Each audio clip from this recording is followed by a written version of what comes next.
The black number 1, right of your screen. Kurt Busch in 43. Not sure how this occurred.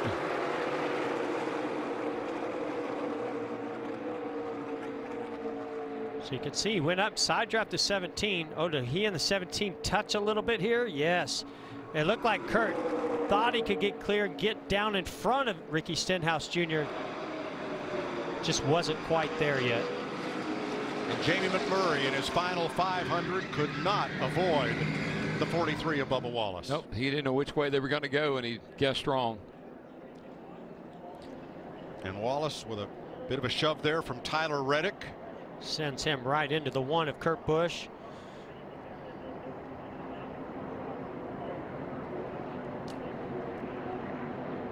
Yeah, I'd seen Kurt Busch making a bunch of moves. I think his car was actually working pretty well. He made one move trying to go a little bit further forward. Didn't work out for him. Got him behind. Yeah, you can see from Joe Logano's roof cam.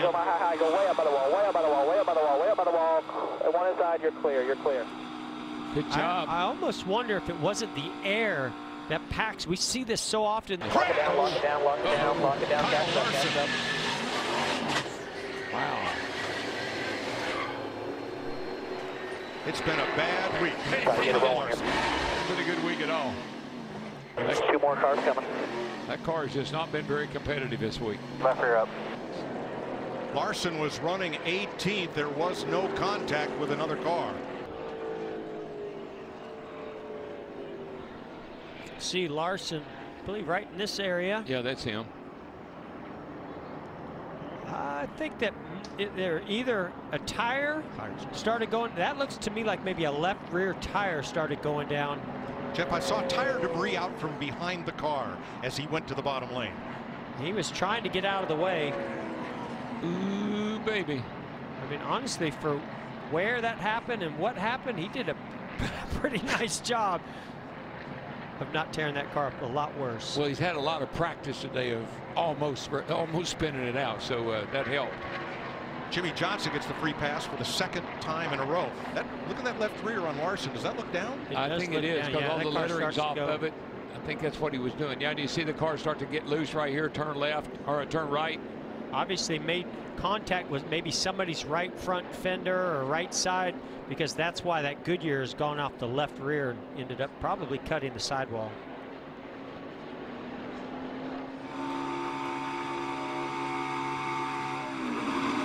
Oh yeah, you can hear it come apart. Yeah.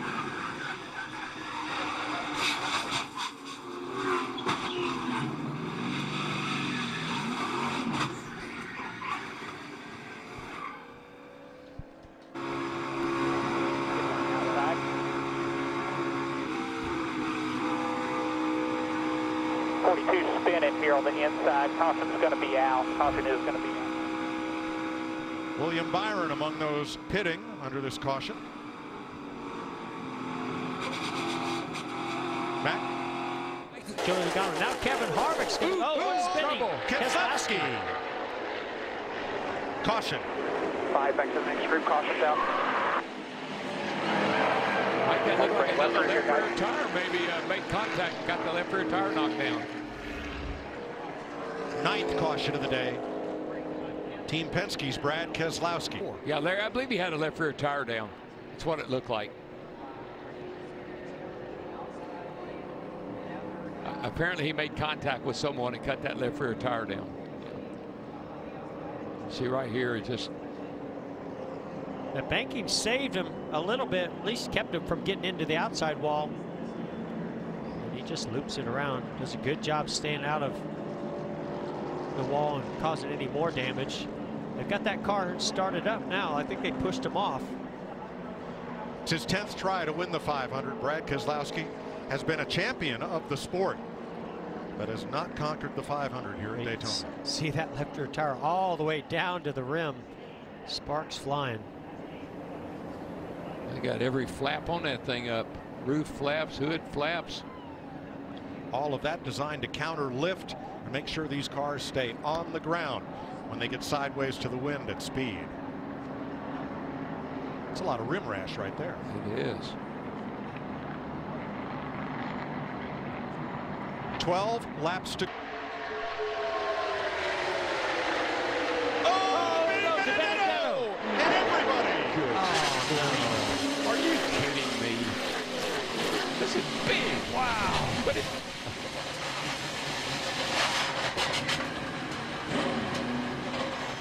Boy, just reminds me of the Clash.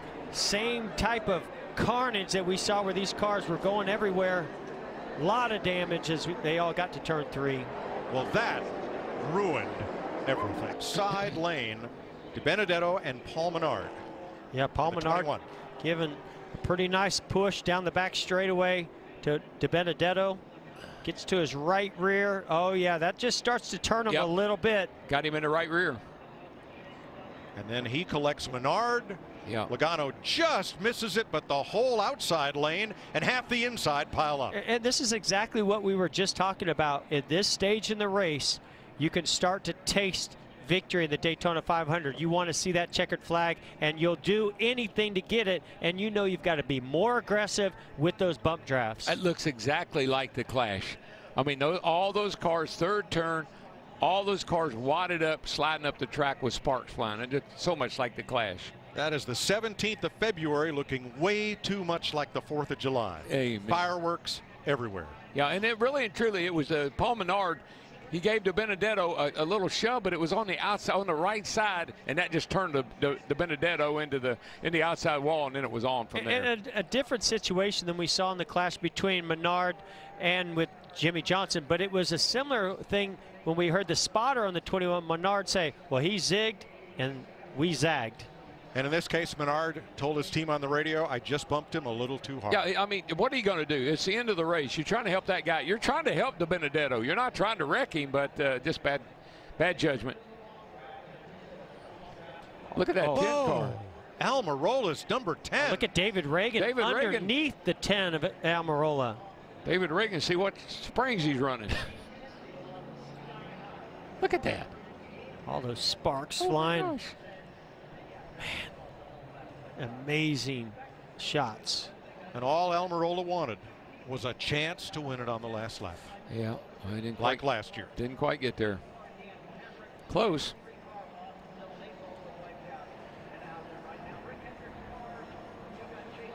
And I gotta believe our two leaders right now, Kyle Busch and Denny Hamlin, were really wanting and hoping to have another Toyota there and DiBenedetto to help them pull off this victory today. Going to be a little bit tougher for them to hold off those Fords, and some Chevys are moving up also. Amazing camera work by our Fox Sports crew.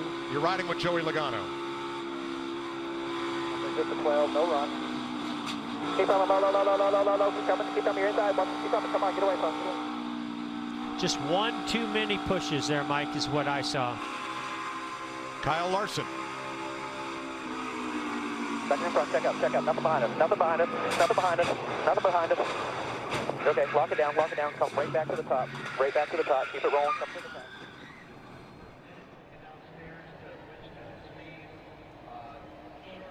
Well, I'm not sure, okay, here's Austin Dillon's view. Still middle of 3 here, Got some spinning here, God, we're in it.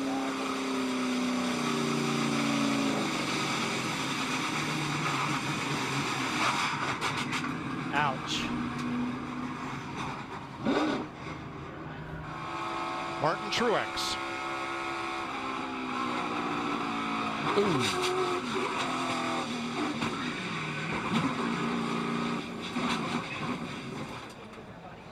I was going to say, I'm not sure which list graphics is putting together. The cars involved in the wreck or the cars that missed it. Going to turn the 30. Oh, man, he almost turned the 34 down. Great save by McDowell. Oh, here we go. They wrecked again. Larson and Stenhouse.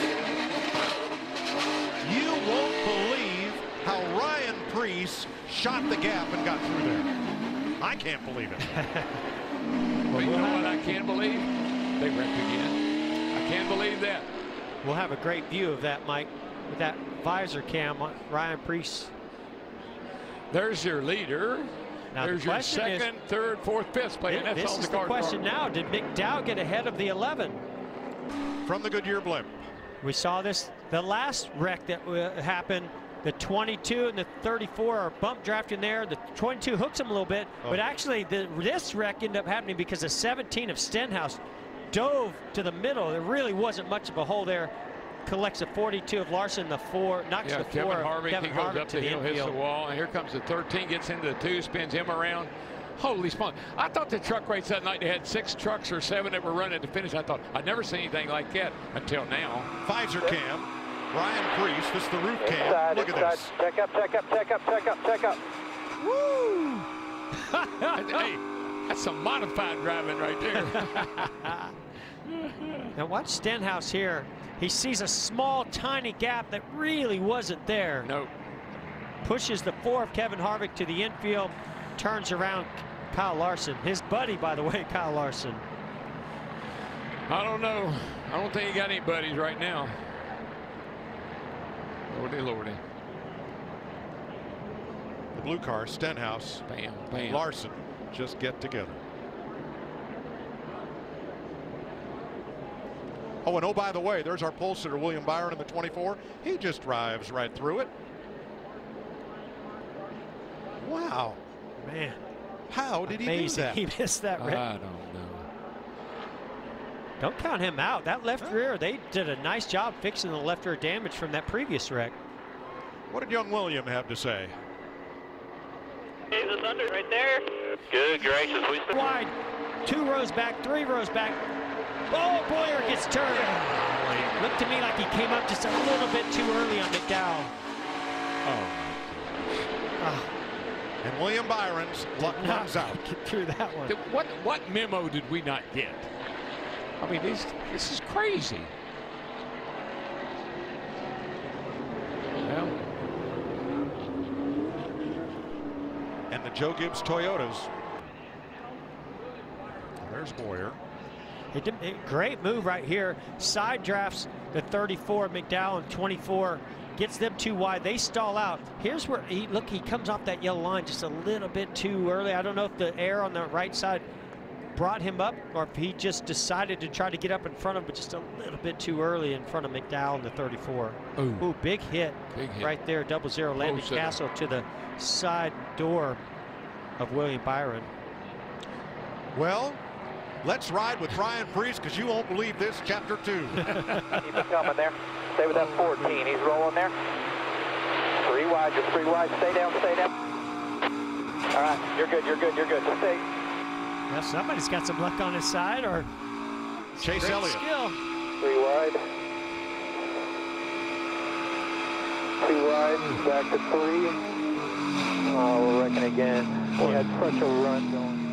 Oh, William took 2 hard hits to the driver's side door. One from Clint Boyer and then the next one later by Landon Castle. Kyle Larson's view.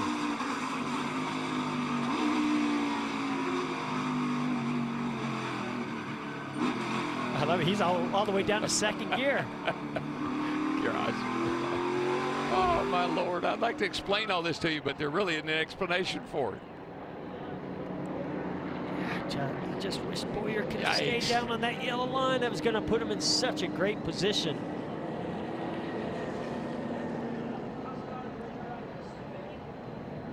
Jimmy Johnson in the 48.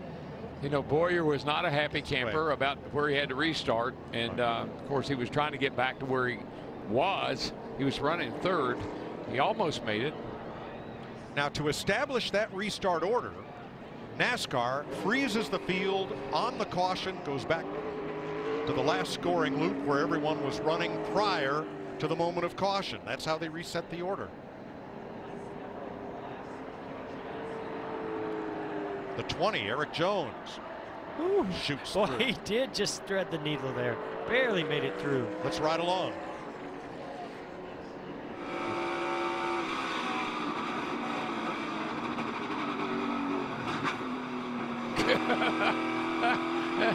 Oh, man, the gates just parted. I mean, everything opened up. He went right through.